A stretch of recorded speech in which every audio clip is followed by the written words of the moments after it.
മറ്റു വാർത്തയിലേക്ക് ചിന്താ ജെറോമിന്റെ ഗവേഷണ വിവാദത്തിൽ പരാതി പരിശോധിക്കാൻ കേരള സർവകലാശാല വിദഗ്ധ സമിതിയെ ഉടൻ നിയോഗിക്കും.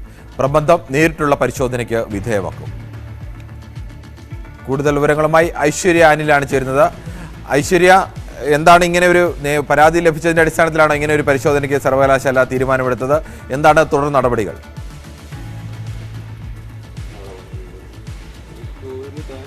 കിരൺ, ഇതൊരു സ്വാഭാവിക നടപടിയാണ്. അതായത് ഈ കേരള സർവകലാശാലയ്ക്കും ഒപ്പം തന്നെ ഗവർണർക്കും ഇത്തരത്തിലൊരു പരാതി സേവ് യൂണിവേഴ്സിറ്റി ക്യാമ്പയിൻ കമ്മിറ്റി നൽകിയിരുന്നു. അതിന്റെ അടിസ്ഥാനത്തിലാണ് ഇപ്പോൾ ഇത്തരത്തിലൊരു നീക്കം കേരള സർവകലാശാലയിൽ നടക്കുന്നത്. എന്തായാലും ഉടൻ തന്നെ ഒരു വിദഗ്ധ സമിതിയെ നിയോഗിച്ച് ഈ പ്രബന്ധം നേരിട്ട് പരിശോധിക്കും എന്നുള്ളതാണ് മനസ്സിലാക്കാനാകുന്നത്. എന്തായാലും ഇന്ന് കേരള സർവകലാശാല VC ഗവർണറെ കാണുന്നുണ്ട് തൃശ്ശൂർ വെച്ച്. അതിനുശേഷമായിരിക്കും ഒരുപക്ഷെ ഇത് സംബന്ധിച്ചൊരു ചർച്ച അവർ തമ്മിൽ നടക്കുക. അതിനുശേഷമായിരിക്കും അന്തിമ തീരുമാനം. ഫെബ്രുവരി 9-ന് സിൻഡിക്കേറ്റ് യോഗവും ചേരുന്നുണ്ട്. ആ സിൻഡിക്കേറ്റ് യോഗത്തിലും ഈ വിഷയം ചർച്ചയാകുമെന്ന് മനസ്സിലാക്കുന്നു. എന്തായാലും ഈ പ്രബന്ധത്തിൽ ഏതൊക്കെ തരത്തിൽ, അതായത് അതിന്റെ ഉള്ളടക്കം പോലും പകർത്തി എഴുതിയതാണ് എന്ന തരത്തിലുള്ള വിമർശനം കൂടി ഉയർന്ന സാഹചര്യത്തിലാണ് ഇത് പരിശോധിക്കാൻ ഉള്ള ഒരു നീക്കം ഇപ്പോൾ കേരള സർവകലാശാലയുടെ ഭാഗത്ത് നിന്ന് ഉണ്ടായിരിക്കുന്നത്. എന്തായാലും ഒരു വിദഗ്ധ സമിതിയെ നിയോഗിച്ച് നേരിട്ട് പരിശോധിക്കാനുള്ള ഒരു നീക്കത്തിലേക്കാണ് കേരള സർവകലാശാല കടക്കുന്നത്.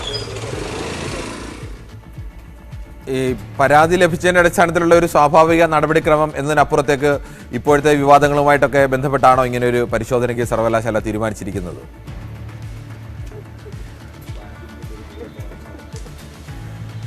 ഗവർണറുടെ ഭാഗത്ത് നിന്ന് ഈ വിഷയത്തിൽ ഒരു വിശദീകരണം തേടിയിട്ടില്ല എന്ന് തന്നെയാണ് ഈ ഘട്ടത്തിൽ നമുക്ക് മനസ്സിലാക്കാനാകുന്നത്. അതായത് ഗവർണർ സ്വാഭാവികമായും ഗവർണർക്ക് മുന്നിൽ ഇത്തരത്തിലൊരു പരാതി നിൽക്കുന്നുണ്ട്. അതുകൊണ്ട് തന്നെ ഇനിയൊരു വിശദീകരണം കേരള സർവകലാശാലയോട് തേടുക എന്നുള്ളതാണ് അതിന്റെ ഒരു നടപടി. പക്ഷേ ഇതുവരെയും അത്തരത്തിലൊരു വിശദീകരണം തേടിയിട്ടില്ല. കാരണം കഴിഞ്ഞ ദിവസമാണ് ഈ പരാതി ലഭിച്ചിട്ടുള്ളത്. പക്ഷേ ഈ വിവാദം കത്തി നിൽക്കുകയും നിയമ പോരാട്ടങ്ങൾ പല വഴികളിലൂടെ നടക്കുകയും ഒപ്പം തന്നെ ഇതുമായി ബന്ധപ്പെട്ട പ്രതിപക്ഷ യുവജന സംഘടനകളുടെ ഭാഗത്ത് നിന്ന് പ്രതിഷേധങ്ങൾ ഉയരുകയും ചെയ്യുന്ന സാഹചര്യത്തിലാണ് ഇത്തരത്തിലൊരു നീക്കം കേരള സർവകലാശാലയിൽ നിന്നുണ്ടാകുന്നതെന്ന് മനസ്സിലാക്കുന്നു. എന്തായാലും ഔദ്യോഗികമായി ഇതിൽ ഏത് രീതിയിലുള്ള സമിതിയായിരിക്കും, എങ്ങനെയായിരിക്കും മറ്റ് നടപടികൾ എന്ന് അറിയേണ്ടതുണ്ട്. അല്ലെങ്കിൽ അത് കേരള സർവകലാശാല VC തന്നെ അറിയിക്കേണ്ടതുണ്ട്. എന്തായാലും അതിലൊരു തീരുമാനം ഉണ്ടായിട്ടില്ല. എങ്കിൽ പോലും വിദഗ്ധ സമിതിയെ ഉടൻ തന്നെ നിയോഗിക്കും എന്നുള്ള റിപ്പോർട്ടുകളാണ് ലഭ്യമാകുന്നത്. കിരൺ, ശരി, ഐശ്വര്യ അനിലാണ് വിവരങ്ങൾ നൽകിയത്.